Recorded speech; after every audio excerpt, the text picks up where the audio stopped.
Күйеуімді қуып жібердім. Отбасын асырауға ат салыспайтын, ерінен құтылған. Сәлем достар, сіздермен бірге өмір айнасы. Каналыма тіркеліп, қоңырау белгісін басуды ұмытпаңыздар. Жаман еркектің басын төрге де сүйрейтінде, жақсы еркектің басын көргеге сүйрейтінде әйел. Деген баяғының сөз бұл күнде де маңыздылығын жоғалтқан жоқ. Байғұс қазақтың қаншама әйелі осы сөздің айналасынан аса алмай, жаман еркегін адам ету жолында бейнет тартып өмір сүріп жатыр десеңізші. Айтқаныңа жүрмейтін, сүйрегеніңе көнбейтін, сөйте тұра көкірегін керетін еркектерді үйден қуып шығу керек. Ондайлармен өспейсің де, өнбейсің де. Күйеуі бар деген атқа бола шыдаудың мәні бар ма, дейді Ақмоншақ есімді әйел. Күйеуімнің таяғына, ішкеніне 15 жыл төзген адаммын. Сүйіп қосылдық деп айта алмаймын. Оның бір әпкесі біздің ауылға келін болып, құда бала боп келіп кетіп жүріп алып қашқан. Жекжаттарға келін болды деп әкем марқұм менің қалмаймын деген сөзімді аяқ асты етті. Барған жеріндегі бағы жансын деп хабар беріпті. Сол сөзден асып кете алмай қалып кеттім. Күйеуімнің ішетінін арада апта өтпей жатып ақ білдім. Істейтін нақты жұмысы жоқ. Күн батқаннан көше кезіп, өзі сияқты сандалбайлармен карта ойнап, арақ ішіп келеді. Ертеңіне кешке дейін төсектен тұра алмай, көзі ашылмай ұйықтайды. Бәлкім әке тәрбиесін көрмей өскен соңда солай болған шығар. Шешесінің айтқанын шыбын қаққан құрлы көрмеуші еді. Сондайынан күйіп кетті ме, бір күні енем бізді бөлек шығыңдар, қалаға барып тірлік істеп, өз мойындарыңа жауапкершілік алыңдар деп, киім-кешегімізді азын-аулақ ыдыс-аяқпен көрпе-төсегімізді ұстатып, қайнысының көлігіне артып шығарып жіберді. Басында әлгі ағайын қайнағамыздың есігінің алдындағы времянкасын жалдап тұрдық. Мен бірден тұшпара түйетін бір цехқа жұмысқа кіріп алдым. Әр тұшпараға 1 теңгеден төлейді сонда. Күніне 1000 теңгенің о жақ бұ жағында ақша табам.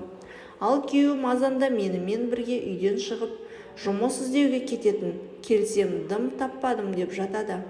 Бір күні әлгі үйдегі абысыным жаны ашып, мырзаға сен кете сала үйге қайтып келеді де, күні бойы теледидар көріп жатады. Сен байқашы, ертең мойныңа отырып алмасын деп бар шындықты айтып қойды. Ақырында оны өзімнің қасыма жұмысқа кіргіздім. Қожайынымыз әйел адам. Базардан ет көтерісетін, қап-қап пияз таситын, оны ашитын адам керек болған. Сондай жұмысшы болып кірді. Екеуміз бірге көп істемедік. Себебі нағашы жеңгем бір балабақшада тәрбиеші болып істейтін еді. Біздің мекемеге тәрбиешінің көмекшісі керек. Жақсы, таза жер, мемлекеттік жұмыс қой, кіріп алсайшы деген соң сол жаққа ауысып кеттім. Ал күйеуім ондаған әйелдің ішінде қара жұмысшы болып қалып кетті. Сол кездегі ақшамен 40 000 теңге айлық алатын. Балабақшаға баратын қызымды қасыма кіргізіп алдым. Жұмысым жақсы, онша-мұнша балалар ішпей қалған таза тамақты өзімен алып кетем. Айлық алған күні пәтер ақыны төлеп қоя салайын, қарыздан қалмайық деп барымды бере салам. 2 жылдай жап-жақсы өмір сүрдік. Бірақ әлгі қайнағамыз Астанаға көшетін болды да, үйді босатуға тура келді. Қала орталығынан қымбаттау пәтер тауып, соған көштік. Тура сол кездерде күйеуім жұмыстан босап, жағдайымыз қиындап кетті. Бұрынғыдай сауда жоқ болғасын, мені босатып жіберді. Адамдарды қысқартып жатыр дегеніне сеніп жүре беріппін. Сөйтсем бұл шырағым сол жердегі 2 әйелмен бірдей жүріпті. Оларға әйеліммен ажырасып кеткенмін деп өтірік соққан. 2 әйел бір еркекпен жүргенін білген күні жұмыста қырғын төбелес болған. Сөйтіп бастық үшеуін де қуып шыққан. Оны мен кейін базардан бірге жұмыс істеген әйелді кездейсоқ көріп қалып естідім ғой. Сенің бұрынғы күйеуің сөйтті деп әңгімен айтқанда аузым ашылып қалды. Айтарға сөз таппай қалдым. Бірақ күйеуіме ештеңе демедім. Ол кезде 2 балалы болып қойғанбыз. Ажырасқан деген ат жақсы ма? 2 баламызды тірі жетім қылмайын деп шыдап бақтым. Әйел деген сол екен ғой. Бірінші өзін емес балаларын ойлайды. Ал шын мәнінде балаға да дені сау әке керек. Онымен ажырасуға себеп болған жағдайды айтайын. Өзім үшіншімді жаңа босанғам. Үйде жейтін тамақ жоқ. Ол құрылыста істейді, тапқанына шаршау басып келеді. Кей кездері ақшамызды ала алмай жүрміз деп алдайды. Әйтеуір бітпейтін сылтауы бар. Соның бәріне күйіп пісіп жүргенде қызым: «Мама, мына күнделік жарамайды екен. Апай 5 күндігін жаңасын алыңдар деп айтты.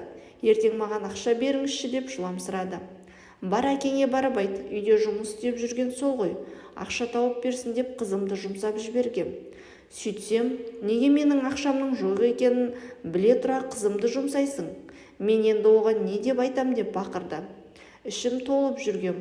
«Қызыңнан ұялсаң, дені дұрыс жұмыс тауып, дұрыстап асырауды үйрен» деп айқайладым. Сол күні екеуміз қырғын төбелестік. Бұрын ұрса да үн қатпай жауырымды тосып отыра беруші едім. Бұл жолы қайдан күш пайда болғанын білмеймін. Қызымның жылағанына, оған күнделік алып беруге ақша таппай не істерімді білмей отырғанда келіп тиіскені мендегі ұйықтап жатқан дауылды оятып жібергендей болды. Сол күні ойламаған жерден қорғанамын деп жүріп қолымды шығарып алдым. Жаныма батқан жан жарасы мен тән жарасы ушығып көзіме ештеңе көрінбей кетті.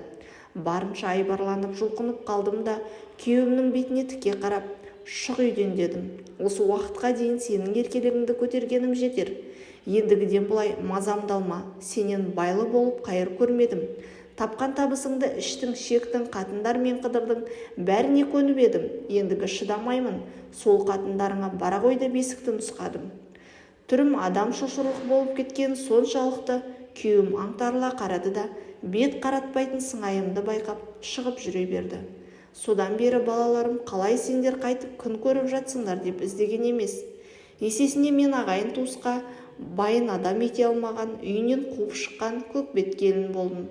Олар мені түсінгісі келмеді. Итте болса 3 баланың әкесі еді ғой, шыдасаң нетті деп өзімді кінәлі еткісі келді.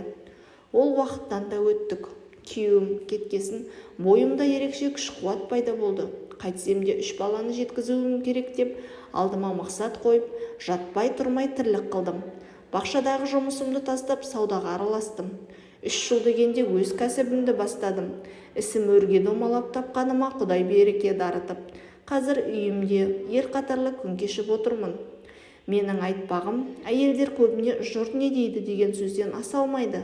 Әрине, күйеуіңіз ішпесе, сізге қол көтермесе, балалары үшін тырысып бағып жатса, онда оның жұмыссыздығын, ақша таппаған уақытша қиындық деп қарауға болатын шығар.